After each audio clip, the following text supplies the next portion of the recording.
Run intro.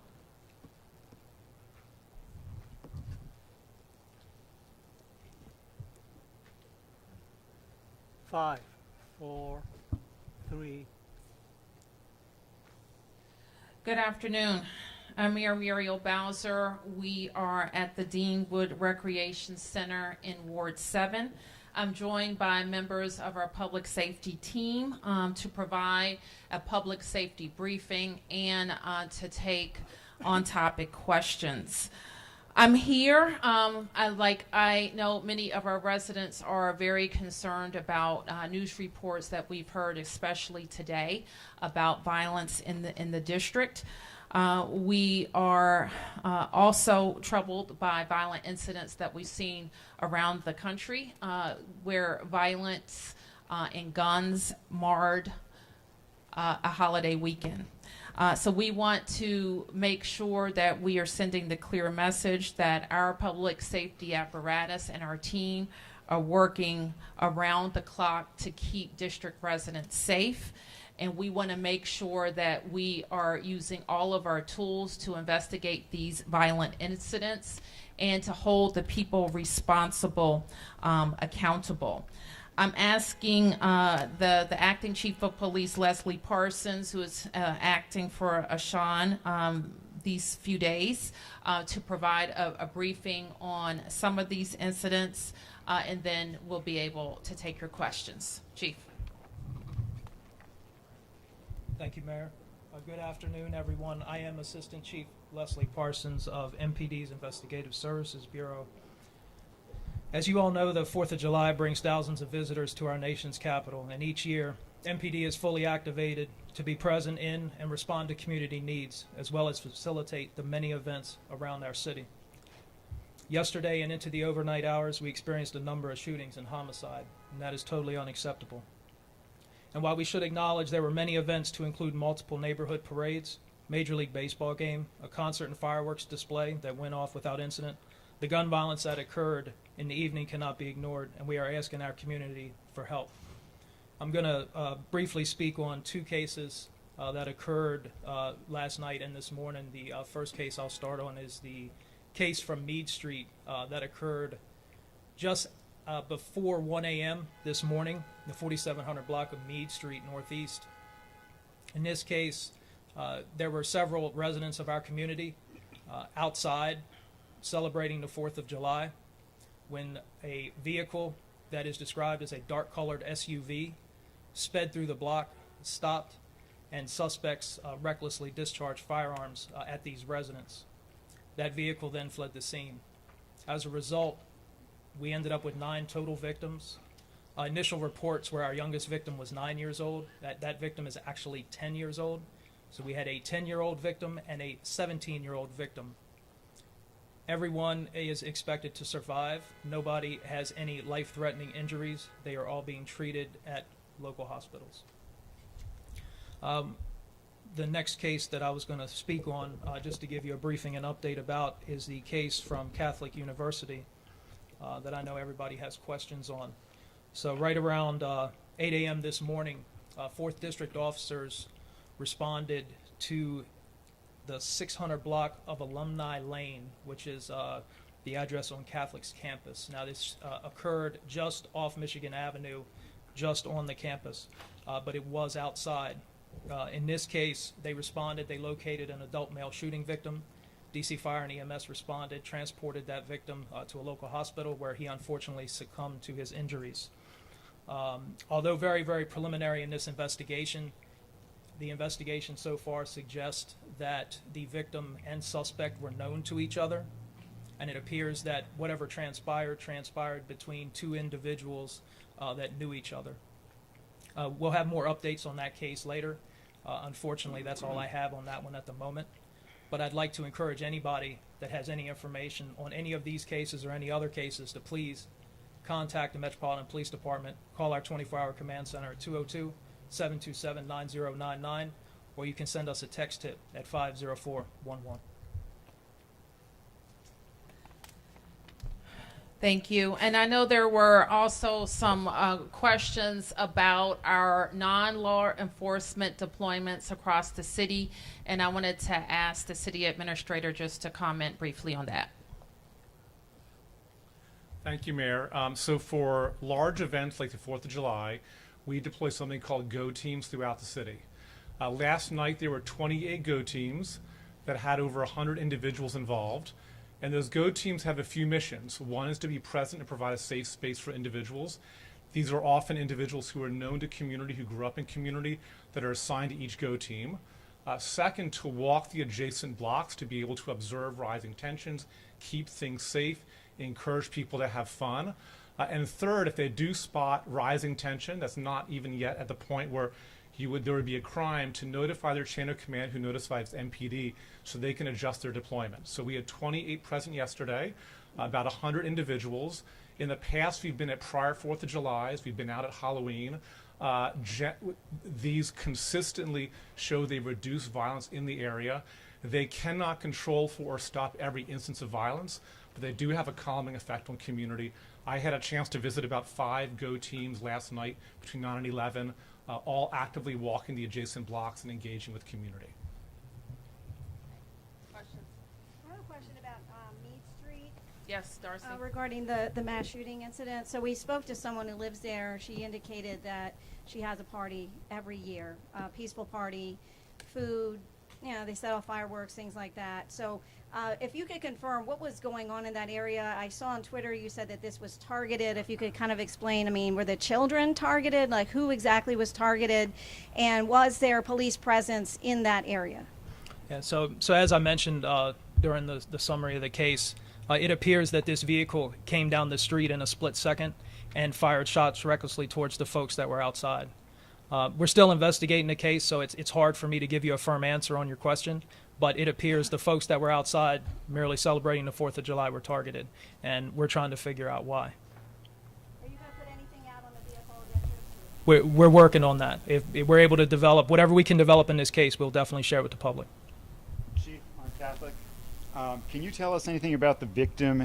Did the victim have any connection to the university whatsoever? Yeah. So far, as I said, very preliminary in the investigation, but so far, we're not seeing a connection to the victim and the university. Or I know the Marionberry Leadership Institute also meets on campus and was meeting there. Was he connected to that? There's nothing to suggest any connection there at all. And unfortunately, I can't comment any more on the victim as we're still working to positively ID and notify next of kin. Can I just ask you, the numbers are staggering. Since you held your press conference on Thursday talking about trying to keep a lid on violence over the weekend, since Friday, there have been 10 murders by my count. Correct me if I'm wrong, but 10 murders since Friday, 5 in the last 24 hours. What do you make of that? What do you say to residents that, I know it's a nationwide problem, it's not unique to Washington, D.C. that there's gun violence, but 10 murders in 5 days? We have too many guns and too many violent people on the street. And we all need to do everything possible to prevent people who have guns from using them in our city. What we talked about, I'm sure, on Thursday was how we were going to deploy our resources. I just got a briefing from the team that our police response was in the margin of what we expect for priority calls, that our fire response was in the margin, that our large-scale events in the city came off with relatively few hitches. So we know that our public safety team is working double time to keep our city safe. We need the rest of the apparatus to also be working that way. I know you also covered the council's hearing on my Safer, Stronger legislation. I continue to ask the council to act with urgency, not to water down the bill, and make sure that they're doing what the United States Attorney, what the police have asked them to do, to give the judges the discretion to hold violent people who have committed another violent crime in our city. We think that's a low bar, and we think it has to happen now, and it has to happen before they go on recess. Yes. The violence that happened, this entire extended 4th of July holiday, We've heard from community members in other shootings that have asked for the National Guard to be requested. We know that police are short-staffed. We know that MPD is working double time here. Was there ever any request made to call in more resources? And then separately, with regard to all of the safe events that happen in DC, how do you respond to the residents who feel that if they're not in the downtown area or a big event with lots of police, that it's like good luck to them, they're on their own? No one's ever on their own. As I mentioned already about, and the way that I can respond to you about how our neighborhoods were protected is just looking at how long it takes police to get to a call. And those responses met my expectation. I think I lost the other part of your question. Can we go back to, was there ever a request made to There's call not, no, there National wasn't. Guard? I think, as you know, Stephanie, if we need the National Guard to help us in the things that are within their mission, we don't have any problem calling on them. So can you acknowledge then, do you see an issue here if you're saying that the police response was within? Of course, that's the issue here. That's why we're standing here, to answer your questions about why so many people are on the streets with guns who are willing to use guns. And that's what we're all working together to solve. With regard to Meade, though, there were ANC commissioners who said that they did reach out to police for assistance, and they were told there would be patrols, but that there was a block closed at least, and lots of people there, but not any assigned officers. Can anyone speak to that? Well, there are never assigned officers to a particular block. As you know, they are patrolling an area. Any other questions? Yes. Well, to that point, asking for specific police presence at a block party where there's 100 people, is that, so you're saying that's not something that you guys fulfill if somebody asks for presence? For personal police protection on a block? Is that your question? There are ways there, and I'm gonna let MPD respond to that question about when we have assigned detail outside of a regular patrol. So there's processes and ways that they can do that, and we're happy to get you that information, but there are reimbursable details. They can go through the proper channels to get the proper permits and such, but we're happy to give you more information after this if you'd like, but there are ways that people can request that. So if there are block parties where police presence is requested, that's something that they would have to pay for, you're saying? I'm not saying somebody would pay for it. I'm saying there's ways to make that request, and then we would go from there. So was there police presence? Was there police presence on Meade Street yesterday? There was police presence all over the city yesterday, and the 6th District officers were patrolling. I was out there with them. I gave the briefing this morning at 2:30 on that case, so everybody was out there to include myself. And as I said, the Meade shooting happened in a split second. That shooting happened in a split second. What was the response time on that shooting? That shooting, officers were on the scene within 1 to 3 minutes. I don't have the exact time in front of me, but they were there rather quickly. Sir, did the GO teams issue any warnings on that shooting or any of the other shootings that happened last night? I don't have any knowledge of that. Was there a go team in that general area of Deanwood? I think that Maybe the administrator knows that? Yes, well, that's your question. There was not a GO team assigned to that area. The GO teams select areas based on MPD providing data about where historically there have been concentrations of violence breaking out. 28 GO teams covers a lot of neighborhoods, does not cover every neighborhood, and so they were assigned to the areas of both the 6th and 7th district that MPD had prior data suggesting this would be helpful to having non-police presence. I have a question for the chief and for the mayor. Mayor, since you're stepping up. Sure. Michelle Ashton, the CEO of Digital Pioneers Academy, lost her 4th student to gun violence this school year alone. She spoke to reporters last week, and she said, this is someone who invested in educating children here in the District of Columbia, and said, I'm telling my parents, keep your kids engaged during the day, and at night, keep them inside because the city is not safe right now. And until we do something about it, keep your kids inside. How do you respond to someone who educates your children and is telling your parents to keep their kids inside because it's not safe?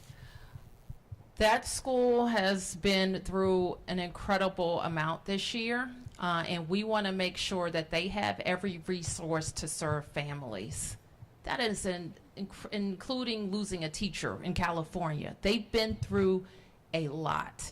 And we want to make sure they have all the tools. We want to make sure that those kids, not just the victims, but their friends, know that we're doing everything to support young people and their families to keep them safe.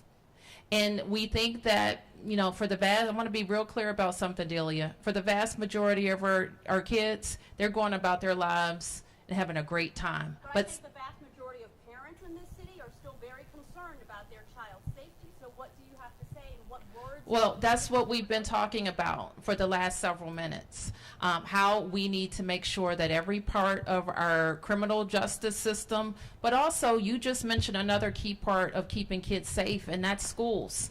And making sure that they have the counselors, that they have the mental health supports, and that parents are actually taking advantage of them. So if the parents of any one of their children come to them and say, I need help for my 12-year-old, that there is a solid answer for what they need to do.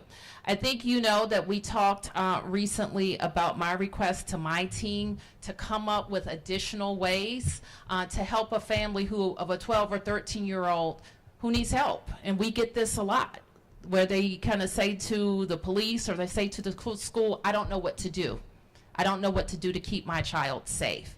And so we are going to continue to work for ways on the government side, but we've also asked the council to think about ways to keep young people safe who we know are in trouble.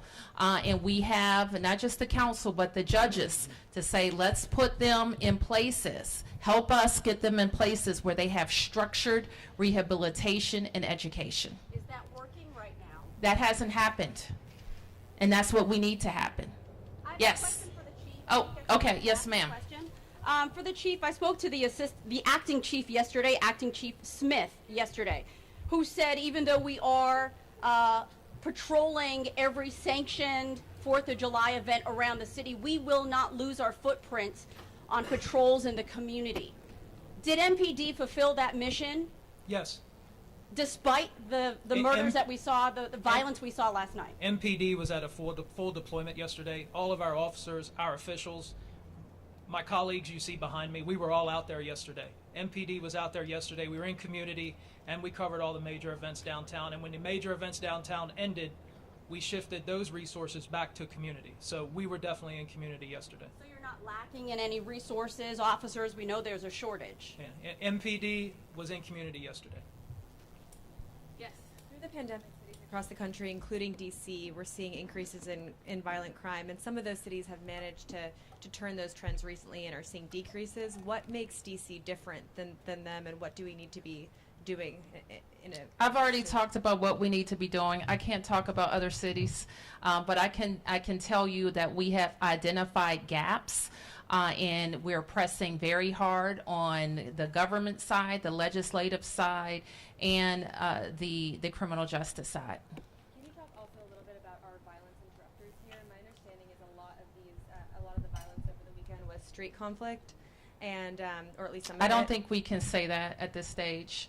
Well, can you talk about the deployment of our violence interrupters over the weekend, and if you feel like those programs are up and running as they should be? I think that we continue to work on making sure we have a violence interruption program that is going to reap benefits and curb violence. Do you feel like ours is doing that right now? We have work to do. And where are you on a new police chief and as well? And, We're working on that. and ones as well, and officers as well? Well, we just buried our director, so give us a second. So, Mayor, first off, did any of these events occur where you had your go teams? It's my understanding Kevin, they did can not. you speak to that? Yeah. There were, I understand, 2 events. One took place in the Noma Sursum Corda area.